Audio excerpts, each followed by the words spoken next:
जय गणेश दोस्तों, एक बार फिर से आप सभी की आभारी हूँ कि आपने अपने बेहद व्यस्त जीवन से कुछ पल निकाले हैं मेरे इस वीडियो के लिए।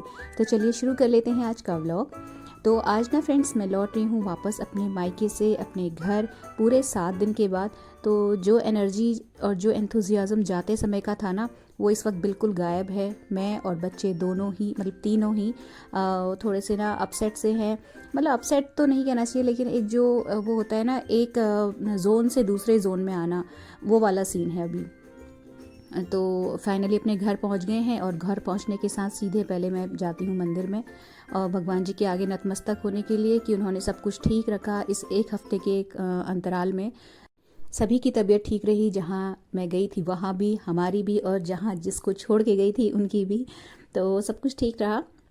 बहुत एंजॉय किया, बहुत सारे मोमेंट्स हमने चेरिश किए, और बहुत बढ़िया, ये हमारा एक तरीके से बहुत ही बढ़िया ट्रिप रहा। तो आने के साथ ना फ्रेंड्स, मैंने पहले चाय बनाई है, और हस्बैंड हमें लेने के लिए आए थे हम तीनों को। तो हस्बैंड भी थक गए थे, तो हमने दोनों ने पहले चाय पी। उसके बाद मैंने बिल्कुल भी रेस्ट नहीं किया है। पहले मतलब जब मैं आई थी ना, घर में एंटर होने के साथ भगवान जी को प्रणाम करके हमने सीधे पहले गीज़र ऑन किया, जिससे कि पानी गर्म हो जाए। उसके बाद चाय पी है, और चाय पीने के बाद सीधे यहाँ पे पानी मैंने गर्म खौलता हुआ भरने के लिए रख दिया, और सीधे जो अपना सूटकेस है उसको खोला है। और ये जो धुलने के जितने भी कपड़े थे ना, क्योंकि मौसम सभी जगह एक जैसा है, कहीं पे भी धूप नहीं आ रही है आजकल, तो जितने भी धुलने के कपड़े थे वो सारे मैंने ना वहीं, यानी कि अपनी मम्मी के घर में ही निकाल कर एक जगह रख लिए थे, जिससे कि घर जाने के साथ मैं थोड़ा सा सॉर्टेड रहूं, और मुझे बच्चों को बार बार पूछना ना पड़े, बेटा क्या धुलना है क्या धुलना है। तो मैंने आने के साथ सीधे ब्रीफकेस खोले हैं, और जो जो धुलने के कपड़े थे वो सारे निकाले, और जो है मशीन में एक लोड लगा दिया। और लोड लगाने के बाद फिर मैं सीधे आ गई हूँ पूजा करने के लिए, क्योंकि संध्या हो गई थी। हम लोग 6 पौने 6 बजे घर पहुँचे थे, और अभी 6:10 या 6:15 के आसपास हो रहा था। तो अभी बस भगवान जी की आरती और दिया करने के बाद, दिया बत्ती करने के बाद सीधे फिर ना मुझे अभी डिनर का भी काम देखना है। नॉर्मली जब मेरे हस्बैंड मुझे लेने आते हैं ना, तो हम रास्ते से, क्योंकि कार होती है अपने साथ में, तो जितनी भी ज़रूरत की वेजिटेबल्स होती हैं ना, तो वो मैं लेते हुए ही आती हूँ। और तो यहाँ पे ना हमारा जो सब्जी का काम होता है वो ख़त्म हो जाता है, लेकिन आज लौटते समय हमें फ्रेश सब्जियाँ नहीं दिखी, तो फिर वो सब्ज़ी हमने कुछ भी नहीं खरीदी। तो अभी मेरे पास सब्जियों का कोई ऑप्शन नहीं है, तो मुझे कुछ इस तरीके का ही देखना पड़ेगा। तो जो हस्बैंड हैं वो, उनका काफ़ी टाइम से बाहर हो रहा था खाना, बहुत हैवी हैवी, तो उन्होंने बोला कि मूंग दाल की खिचड़ी बना लेते हैं। तो मेरे पास ऑप्शन भी नहीं था, और बच्चे भी राज़ी हो गए। तो फिर सीधे मैंने इसके बाद जो काम किया है वो दाल और चावल जो है मैं सोख करके यहाँ पे रख दिया, जिससे कि भीग जाए और बच्चों को मतलब भूख लगे और वो कुछ उटपटांग चीज़ें खाएं, उससे पहले मैं डिनर बना के उनको दे सकूँ। क्या कह रहा है? क्या कह रहा है बदमाश? क्या चाहिए? निंजे क्या चाहिए? क्या चाहिए? क्या चाहिए बच्चे को? बच्चे को क्या चाहिए? हाँ, क्या मांग रहा है बच्चा? बच्चा क्या मांग रहा है? क्या मांग रहा है? क्या मांग रहा है? क्या मांग रहा है? अले मेरा बच्चा, अले मेरा बच्चा। बिस्किट दे रही, रुक जा। बहुत शैतान बच्चा है, बहुत शैतान। मुझे पता है तुम्हें क्या चाहिए। ये लो, ये लो, कम। शटर नहीं खुलेगा, शटर नहीं खुलेगा। Don't look there. ये बेचारा ना बहुत ज़्यादा मिस करता है घर से। अगर एक भी कोई मेंबर चला जाता है कुछ दिन के लिए बाहर, तो ये बहुत परेशान हो जाता है। और हम तो 3 के 3 चले गए थे, तो ये इस बीच में बहुत मतलब परेशान हो गया था। तो आने के साथ पहले इसी ने हमारा वेलकम किया, एक्चुअली सच बात तो ये है। और ये जो है ना, इसको थोड़ी देर के लिए प्यार करना पड़ता है, दुलारना पड़ता है। और इसका जो अभी मेन मतलब मुझसे था, वो चाहता था कि मैं शटर खोल दूं और ये बाहर भाग जाए। तो वो मुझे नहीं करना है, क्योंकि जो छोटा वाला गेट है ना, वहाँ से कभी कोई आ जाए तो मतलब डर लगता है, डॉग जो है काट वाट ना ले किसी को। तो उसको मैंने 2-3 बिस्किट दे के शांत किया। और उसके बाद ना, जो कपड़े धुलने के नहीं थे, यानी कि जो कपड़े ठीक थे या मैं वहाँ धो चुकी थी, उनको जो है मैं अलग कर रही हूँ। अलग तो एक्चुअली मैं वहीं से करके ही लाई थी सब कुछ। मैंने जब पैकिंग की थी वहाँ से इधर आने के लिए, तभी मैंने गंदे कपड़े अलग कर लिए थे और धुले हुए कपड़े अलग कर लिए थे, उसी वक्त पैकिंग करते समय ही बच्चों को सामने बिठा के। तो यहाँ पे मेरा वो काम ख़त्म हो गया था ना। तो जो धुले हुए कपड़े हैं वो मुझे मालूम है कौन से हैं, कहाँ रखे हैं, तो वो सीधे उठा के जो मैं अपने कपड़े हैं वो ले आई हूँ अपने रूम में। और इनको लगे हाथ यहाँ पे अलमारी में जमा भी लूँगी। तो एक साइड लॉन्ड्री लगी हुई है, डिनर के लिए जो है खिचड़ी में भिगा ही चुकी हूँ। और बच्चे जो हैं वो अपनी जो अनपैकिंग है वो खुद करेंगे, क्योंकि उनके जो धुलने के कपड़े हैं वो मेरे पास है, मैंने लॉन्ड्री में लगा दिए हैं। और दूसरा बैच जो है वो लगेगा अभी। तो यहाँ पे मैं अपनी जो है कपड़े रख रही हूँ, बच्चे अपने कपड़े खुद ही रख लेंगे। तो वो भी दोनों मस्त हैं अपने आपस में बातचीत करने में, क्योंकि अब अपने घर आ गए हैं। तो एक वो वाला मोड ऑन हो गया उनका, रिलैक्स वाला क्योंकि वहाँ और भी कज़न्स थे, तो उनके साथ दिन भर भागना दौड़ना और बाहर घूमना ये सब चल रहा था। तो यहाँ पे दूसरा लोड लगा दिया मैंने, और पहला जो लोड है उसको मैंने धो दिया है। तो अभी मेरा ना यहाँ पे काम ख़त्म हो जाता, लेकिन फिर जब मैंने ये कपड़े जो बैड बॉक्स में डालने वाले जो कपड़े थे ना, वो डालने के लिए जब ये बैड बॉक्स खोला है, तब मुझे दिमाग में आया कि हाँ, ये जो वुलन बेडशीट मैंने बिछाई हुई है ये भी बहुत ही गंदी हो रही थी। क्योंकि जो बच्चों की बेडशीट है वो मैं चेंज करके और दूसरी बदल के गई थी, लेकिन ये वाली जो है मैंने चेंज नहीं करी थी बिकॉज़ ऑफ वेदर। बहुत ज़्यादा कोहरा और वो उस टाइम पे भी हो रहा था, और उस टाइम पे भी, जाने के टाइम पे भी आपने व्लॉग में देखा होगा बहुत ज़्यादा लॉन्ड्री के कपड़े मेरे हो गए थे, तो मैंने इसको नहीं धोया था। तो लौटने के साथ पहले मैंने फिर इसको जो है तीसरा लोड जो है इसका लगाया था, इस वाली बेडशीट का। और यहाँ पे मैंने हाथों हाथ जो बेडशीट थी वो भी चेंज कर दी। तो ये काम जो 1-2 दिन बाद होता ये भी आज ही हो गया। तो थोड़ा सा लॉन्ड्री में टाइम ज़्यादा लग गया, लेकिन ठीक है, ये काम भी निपट गया। क्योंकि बाकी जितने भी चेंज करने की मेरे जो बेडशीट्स वगैरह हैं, और बाहर जो लॉबी में चेयर कवर और ये सब है, ये मैं मकर संक्रांति के दिन चेंज करूँगी। उस हिसाब से मैंने पहले प्लानिंग करके चेंज किए थे, मतलब इस तरीके से चेंज किए थे कि नेक्स्ट चेंज करने का टाइम मेरा मकर संक्रांति के आसपास पड़े। तो वो तो तभी चेंज होगा, लेकिन यहाँ पे इस बेडशीट को मैंने चेंज कर दिया है। अब धूप आए चाहे ना आए, धोने तो हैं ही, क्योंकि गंदे हो रहे हैं कपड़े, तो ऐसे ही सुखाएंगे उनको अंदर इधर उधर करके, पंखे के नीचे उल्टा पलटा के। तो यहाँ पे जो कॉर्निस था वहाँ पे भी हल्की हल्की डस्ट हो रही थी। हालांकि मेरे हस्बैंड बहुत ज़्यादा सफाई के शौकीन हैं, मतलब बहुत ही ज़्यादा। तो वो बहुत बिल्कुल क्लीन रखते हैं मेरी एब्सेंस में घर। ऐसा नहीं है कि मैं आऊँ और मुझे घर गंदा मिले। लेकिन जो आदमी सुबह 10 बजे निकल रहा है और शाम को 8 बजे घर पहुंच रहा है, 9 बजे घर पहुंच रहा है, तो उससे हम बहुत ज़्यादा बारीक सफाई की उम्मीद नहीं रख सकते। जो किया वो भी बहुत है। एब्सेंस में मतलब काफ़ी कुछ देख लिया, ये मेरे लिए बहुत बड़ी बात है। तो मैं उसी में खुश हूँ, उसी के लिए मैं ग्रेटफुल हूँ। तो जितनी भी थोड़ी बहुत डस्टिंग वस्टिंग है ना, हाथ के हाथ में करती जा रही हूँ, जहाँ जहाँ पे मुझे दिखती जा रही है। तो ये मेरा दूसरा लोड भी धुल गया है यहाँ पे। और यहाँ पे मैंने उसके बाद तीसरा जो है लोड इस चादर का लगा दिया था। और इसके बाद ना इतना करते करते, मतलब थर्ड लोड लगाते लगाते मुझे 7:15 के आसपास हो गया था। तो फिर मैं सीधे आ गई हूँ किचन में, क्योंकि बच्चे भी थके हुए हैं और हम भी जल्दी उठ गए थे मॉर्निंग में, तो सभी थके हुए हैं और भूख भी एक्चुअली लगी रही है। तो फिर मैंने जो है खिचड़ी सीधे छौंकना ठीक समझा, जो कि 8 बजे तक मतलब खिचड़ी बन के प्रेशर निकल जाए कुकर का। तो फिर क्या होता है ना, बच्चे अगर टाइम से डिनर कर लेंगे तो फिर रात को सोते समय दूध पीने के बीच में उनके लिए मतलब काफ़ी गैप रह जाएगा। क्योंकि डिनर लेट करते हैं, तो जो रात वाला जो दूध पीते हैं बच्चे ना, उसके बीच में गैप नहीं रह जाता। कम से कम 1 घंटे का गैप हो जाए, मतलब दूध पीने और डिनर के बीच में, तो ठीक रहता है। और इसीलिए मैंने जो है, और फिर वो कहीं सो ना जाएं, सबसे बड़ी प्रॉब्लम ये है कि कहीं सो गए तो फिर दिक्कत हो जाएगी। तो मैंने फटाफट से जो है यहाँ सिंपल सी अपनी खिचड़ी जो है छौंकी, देसी घी में ज़ीरे हींग का तड़का लगाया है, और नमक, मिर्च और हल्दी। मिर्च भी बहुत हल्की सी डाली थी, और थोड़ा ज़्यादा पानी ऐड करके खिचड़ी यहाँ पे बिल्कुल पतली पतली सी खिचड़ी बनाऊंगी मैं।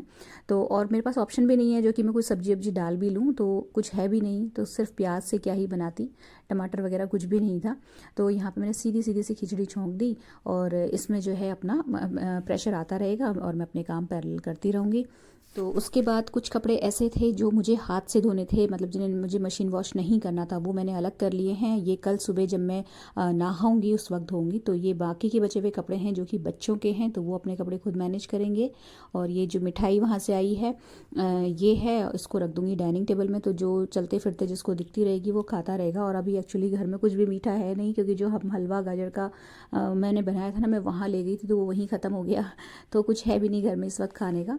तो उसके बाद ना फ्रेंड्स, फिर मैंने सीधे अपना जो टॉयलेटरीज़ वाला जो बैग था वो खाली किया। मतलब टॉयलेटरी क्या, उसमें सारा तो मेरा सामान उसी में था। कुछ मेरा स्पेसिफिक ऐसा बहुत ज़्यादा मेकअप का सामान होता नहीं है, जो भी क्रीम वगैरह कुछ भी थी वो सब मैं खाली कर रही हूँ यहाँ पे। तो फ्रेंड्स ना, मैंने जब पैकिंग की थी तब भी आपको ये वाला पाउच अपना दिखाया था। तो ये डेनिम का पाउच है, मेरे हस्बैंड की एक जीन्स थी जो कि पुरानी नहीं थी, बहुत पुरानी नहीं थी, लेकिन उसके घुटने पे कोई नुकीली चीज़ लग गई थी तो फट गई थी। तो उसका फिर मैं क्या करती, तो मैंने ये एक ट्राई मारा और ये बहुत ही बढ़िया बना। इतना अच्छा बनाया ना ये कि मैंने, इतना ज़्यादा स्पेसी है ये। और इसमें मैंने थोड़ा सा ये जिप विप लगा के इसको एक बढ़िया सा क्लोज़र दिया है। और जो साइड में धागे वागे आपको दिख रहे हैं ना एम्ब्रॉयडरी सी करी हुई, ये भी मैंने इसको एक प्रॉपर डेनिम वाला लुक देने के लिए ये रेड और वाइट कलर के जो एंकर वाले धागे होते हैं ना, कढ़ाई वाले लच्छियाँ, उससे ये मैंने एक एम्ब्रॉयडरी करी है सिंपल सी, जैसे क्या कहते हैं उसे, कांथा कढ़ाई कहते हैं ना, वो वाली स्टिच है ये। तो और अंदर जो है ये एक मेरा प्लाज़ो था, उसका आसन से वो प्लाज़ो फट गया था, तो उस प्लाज़ो के कपड़े को मैंने इसके अस्तर के तौर पे यूज़ किया है। तो ये बहुत ही मतलब वॉशेबल भी है, और अंदर से कुछ गंदा हो भी जाता है तो थोड़ा झाड़ दिया तो ये साफ़ हो जाता है। तो इसका ना फ्रेंड्स ट्यूटोरियल का वीडियो मेरे चैनल पे अपलोडेड है दूसरे वाले पे, उसका लिंक मैं डिस्क्रिप्शन में दे दूँगी। अगर आप थोड़े से भी इच्छुक हैं बनाने के तो आप देख लीजिएगा वहाँ पे जाके, वहाँ पे बहुत सारे इस तरीके के पाउचेज़ का मैंने ट्यूटोरियल का लिंक डाल दिया है डिस्क्रिप्शन में। थोड़ा सा भी अगर आपको स्टिचिंग का शौक़ है और अगर आप अपनी चीज़ें खुद से बनाना पसंद करते हैं तो आप ज़रूर विज़िट करिएगा मेरा चैनल। और उसके बाद जो चीज़ जहाँ की थी वो ठिकाने पे लगा दी मैंने। तो इस तरीके के जो प्लास्टिक के बॉक्सेस होते हैं ना, उनमें मैं अपनी चीज़ों को इस तरीके से सेग्रीगेट करके रखती हूँ।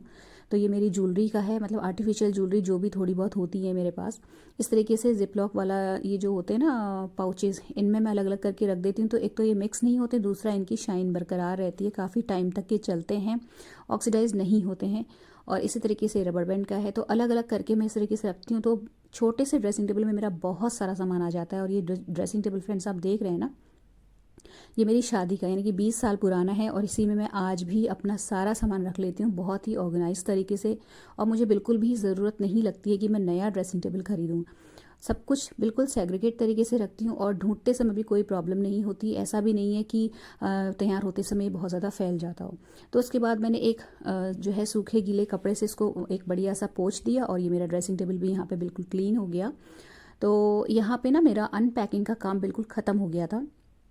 तो जो बैग्स वगैरह हैं ऊपर चढ़ाने के, जो सूटकेस हैं ना ऊपर दो छत्ती में रखने के, ये मेरे बच्चे रख देंगे जब उनका अपनी अनपैकिंग हो जाएगी, तो उस तरफ से मैं निश्चिंत हूँ। उसके बाद ना फ्रेंड्स फिर मैं आ गई थी अपना ये हिसाब किताब लिखने, मेंटेन करने के लिए। तो जो दिसंबर के जितने भी मेरे एक्सपेंसेस थे वो रह गए थे लिखने, वो पहले लिखे हैं मैंने। उसके बाद जनवरी का जो भी एक्सपेंस हुआ था, ऑनलाइन ऑफलाइन जो भी होना था, उसको मैं यहाँ पे मेंटेन कर रही हूँ। तो अभी ये आज मैं इस साल का पहली बार मेंटेन कर रही हूँ, तो इसीलिए यहाँ पे एक स्माइली बना के, एक इमोजी बना के मैंने शुरुआत की है स्माइल वाली, और भगवान जी का नाम लिया, श्री गणेश जी का। और उसके बाद मैं कर रही हूँ अपनी डायरी की शुरुआत। तो ये ना एक जो डायरी मेंटेन करने वाला जो काम होता है, जो एक्सपेंसेस की डायरी मेंटेन करने वाला काम, ये मेरे लिए मस्ट है। मैं कोशिश यही करती हूँ कि डेली का डेली मेंटेन कर दूँ इसे, लेकिन नहीं हो पाता है, ऑफकोर्स नहीं हो पाता है, क्योंकि हम लोग भूल जाते हैं, कई बार समय नहीं होता है। लेकिन 2-3 दिन में एक बार ज़रूर से सारे बिल निकाल के मैं इसको मेंटेन कर लेती हूँ। नहीं तो होता क्या है कि अगर आप थोड़ा लेट कर दें तो काफ़ी सारे खर्चे दिमाग से निकल जाते हैं, क्योंकि हर एक चीज़ का बिल नहीं होता है अपने पास। तो जितने भी ऑनलाइन ऑफलाइन एक्सपेंसेस होते हैं वो सारे मैं इसमें लिख देती हूँ। तो क्योंकि मैं एक हफ़्ता अपनी मम्मी के घर में थी, तो वहाँ जो भी खर्चे हुए थे वो मैं यहाँ पे लिख रही हूँ। तो ये लिखने के बाद एक आत्मसंतुष्टि की जो भावना आती है ना, वो अपने आप में अलग है। तो जो लोग एक्सपेंसेस वाली डायरी मेंटेन करते हैं वो मेरी बात समझ पाएंगे। तो इतने में ना मेरा जो थर्ड लोड था चादर वाला, वो कंप्लीट हो रहा है अभी, मतलब जब तक वो स्पिन होगा मैं यहाँ पे जितने भी धुले हुए कपड़े हैं इनको इस तरीके से झाड़ के और एक मतलब हल्का फुल्का सा फोल्ड करके इनको मैं चेयर्स पे टांगती जा रही हूँ। इसलिए टांग रही हूँ क्योंकि अगर कल धूप आई, अगर हुआ तो इनको कल मैं धूप में डाल दूँगी। अगर बाई चांस नहीं आई तो ये इस तरीके से फोल्ड करके रखे रहेंगे ना, तो ये श्रिंक नहीं होते हैं कपड़े धुले हुए। तो नेक्स्ट डे देखा जाएगा, धूप आएगी तो छत पे डाले जाएंगे, नहीं तो ये इसी तरीके से मैं फैला दूंगी घर के अंदर ही पंखे के नीचे। तो लॉन्ड्री का मेरा यहाँ पे काम बिल्कुल कंप्लीट हो गया और नेक्स्ट डे के लिए मैं बिल्कुल निश्चिंत हूँ। मतलब जो अर्ली मॉर्निंग उठने के साथ वाली जो आपाधापी होती है ना, उससे मैं काफ़ी हद तक बच जाऊँगी कल, क्योंकि नेक्स्ट डे भी काफ़ी सारे काम होते हैं। आप जब घर छोड़ के एक हफ्ते के लिए जाते हैं, कुछ दिन के लिए जाते हैं, तो लौटने के साथ जो भी काम रहते हैं ना, वो वही समझ सकता है, होम मेकर ही समझ सकता है कि वो क्या क्या छोड़ के जा रहा है और क्या क्या उसे आके निपटाना है। तो काफ़ी सारी चीज़ें हैं जिसमें क्लीनिंग इज़ द मस्ट। बहुत सारी जो एक डस्ट की लेयर जमा हो जाती है जो हम रेगुलर बेसिस पे डस्टिंग करते रहते हैं वो है, थोड़ी बहुत शॉपिंग है। हालांकि मैं अपना ग्रोसरी का सारा सामान ख़रीद के सब कुछ करके गई थी जिससे कि मैं आके थोड़ा सा फ्री हो पाऊँ, थोड़ा सा मुझे भागना दौड़ना कम पड़े और मैं बच्चों के साथ मैक्सिमम टाइम स्पेंड कर पाऊँ, क्योंकि मेरी बड़ी वाली बेटी जयपुर जाने वाली है कुछ दिन के बाद। तो मैं चाहती हूँ कि ज़्यादा से ज़्यादा टाइम जो है उस थोड़ा सा अपने लिए खाली रख सकूँ, जो कि मैं बच्चों के साथ बिता सकूँ। तो लंच वंच करने के बाद ऐसा सच बहुत काम तो था नहीं, ना ही ज़्यादा बर्तन थे, क्योंकि ऐसा सच कुकिंग भी नहीं हुई थी। तो जो दूध की मलाई निकालना, दही जमाना और ये सब करने के बाद फिर मैंने बच्चों को दूध दिया। अपना अपना मग लेके दोनों बच्चे चले गए हैं और ये मैं मलाई निकाल रही हूँ। तो ये डब्बा खाली था क्योंकि मैं मलाई जो बची हुई मलाई थी उसका मक्खन निकाल के गई थी, आपके साथ मैंने शेयर किया था। और लास्ट में मैंने अपना दूध बना लिया था। तो दूध में सिंपली बिल्कुल सादा पीती हूँ, कुछ भी ऐड नहीं करती उसमें, और एक टुकड़ा गुड़ का लेती हूँ उसके साथ। और हस्बैंड जो हैं वो अपना हल्दी वाला दूध खुद से बना के ले गए, क्योंकि उन्हें मालूम है आज काम ज़्यादा है। और जो ये एक बॉटल है सरसों के तेल की जो हम अपने कॉर्नर्स में रखते हैं वो खाली हो गई थी। मेरे हस्बैंड सरसों का तेल रोज़ रात को सोते समय पैर के तलवों पे लगाते हैं, तो वो रिफ़िल करनी थी, वो रिफ़िल करके मैंने रख ली। और फाइनली किचन को छोड़ते समय हम जो रिचुअल्स करते हैं रात को वो सारे करें, और उसके साथ ही ये दिन ख़त्म हुआ और ख़त्म होता है ये व्लॉग भी। अगर अच्छा लगा हो तो प्लीज़ वीडियो को लाइक ज़रूर कीजिएगा, शेयर कीजिएगा और चैनल को सब्सक्राइब करना तो बिल्कुल भी मत भूलिएगा। मिलते हैं नेक्स्ट व्लॉग में। Till then take care, stay healthy, happy and positive. Thank you.